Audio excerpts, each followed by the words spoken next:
السلام علیکم ناظرین. ہمیں ہر حال میں اللہ تعالیٰ کا شکر ادا کرنا چاہیے، اور اگر ہم اللہ تعالیٰ کی ناشکری کریں تو ہمارے ساتھ کیا ہو سکتا ہے. آج اسی سے جڑی ایک کہانی کے بارے میں بات کرتے ہیں. حضور صلی اللہ علیہ وسلم نے ایک مرتبہ فرمایا کہ بنی اسرائیل میں 3 آدمی تھے، ایک کوڑھی، دوسرا گنجا اور تیسرا اندھا.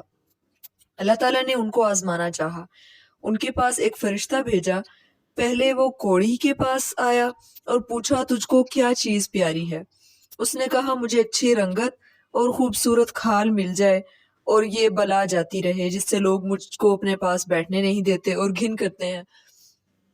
تو اس فرشتے نے اپنا ہاتھ اس کے بدن پر پھیر دیا. وہ اسی وقت اچھا ہو گیا. اچھی کھال، خوبصورت رنگت، سب کچھ ٹھیک ہو گیا.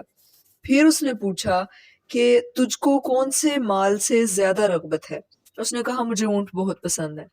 تو اس نے اس کو ایک حاملہ اونٹنی دے دی اور کہا اللہ تعالیٰ اس میں برکت دے. پھر وہ چلا گیا گنجے شخص کے پاس. اسی طرح جا کے اس سے پوچھا کہ کون سی چیز پیاری ہے. اس نے کہا میرے بال اچھے نکل آئیں اور یہ بلا مجھ سے دور رہے، لوگ جس سے مجھ سے گھن کرتے ہیں. تو فرشتے نے اپنا ہاتھ اس کے سر پر پھیر دیا. وہ فوراً اچھا ہو گیا، اچھے بال نکل آئے. پھر پوچھا کہ مال کون سا پسند ہے. اس نے کہا گائے.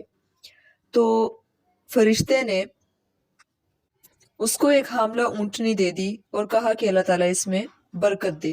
پھر وہ اندھے شخص کے پاس آیا اور آ کر پوچھا کہ کیا چیز چاہیے.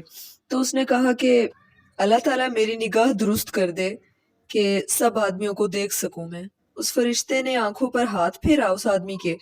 اللہ تعالیٰ نے اس کی نگاہ درست کر دی. پھر پوچھا مال کون سا پیارا ہے تجھے. اس نے کہا بکری.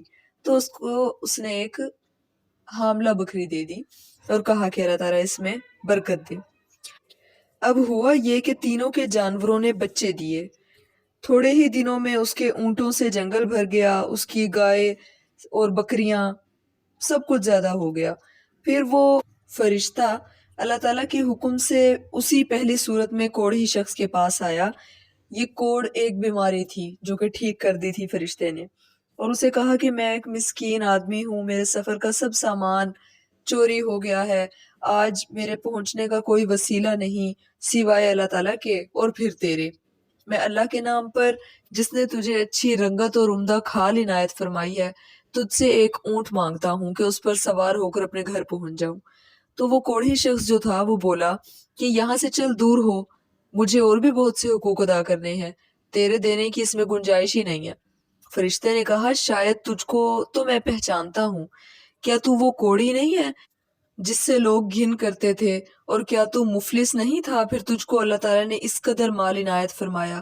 اس نے کہا واہ کیا خوب، یہ مال تو میری کئی پشتوں سے باپ دادا کے وقت سے چلتا آ رہا ہے.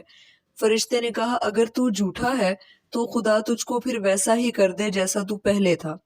پھر وہ گنجے شخص کے پاس آ گیا فرشتہ پہلی ہی صورت میں، اور اسی طرح اس سے بھی سوال کیے. اس نے بھی ویسا ہی جواب دیا جیسا کہ پہلے شخص نے دیا تھا. تو فرشتے نے کہا کہ اگر تو جھوٹا ہے پھر خدا تجھے ویسا ہی کر دے جیسا تو پہلے تھا. پھر وہ آ گیا اندھے شخص کے پاس اپنی پہلی صورت میں اور کہا میں مسافر ہوں، بے سامان ہو گیا ہوں، آج اللہ تعالیٰ کے علاوہ اور پھر تیرے علاوہ میرے پاس کوئی وسیلہ نہیں ہے. میں اس کے نام پر جس نے دوبارہ تجھ کو نگاہ بخشی ہے ایک بکری مانگتا ہوں کہ اس سے اپنی کاروائی کر کے سفر پورا کر لوں. اس نے کہا بے شک میں اندھا تھا، اللہ تعالیٰ نے محض اپنی رحمت سے مجھے نگاہ بخشی. جتنی بکریاں تیرا جی کرے لے لے اور جتنی چاہے چھوڑ جا. اللہ کی قسم کسی چیز سے میں تجھ کو منع نہیں کرتا. فرشتے نے کہا تو اپنا مال اپنے پاس رکھ، مجھ کو کچھ نہیں چاہیے، فقط تم تینوں کی آزمائش منظور تھی سو ہو چکی. خدا تجھ سے راضی ہو اور ان دونوں سے ناراض ہو. اب نتیجہ کیا نکلا ناشکری کا؟ نتیجہ یہ نکلا کہ تمام نعمت ان دونوں سے چھن گئی اور وہ جیسے تھے پہلے جیسے ہی ہو گئے، اور اللہ تعالیٰ ان سے ناراض ہو گیا. دنیا اور آخرت دونوں میں نامراد رہے، اور اس شخص کو شکر کی وجہ سے کیا عوض ملا کہ نعمت بحال رہی اور خدا اس سے خوش ہوا اور دنیا اور آخرت میں شاد بامراد ہوا. تو ناظرین یہ تھی ہماری آج کی کہانی. امید ہے آپ کو اچھی لگی ہوگی. اگر آپ کو اچھی لگی ہے میرے چینل کو لائک کریں، سبسکرائب کریں اور بیل آئیکن کے بٹن کو پریس کریں تاکہ اسی طرح اچھی اچھی ویڈیوز آپ تک روزانہ پہنچ سکیں.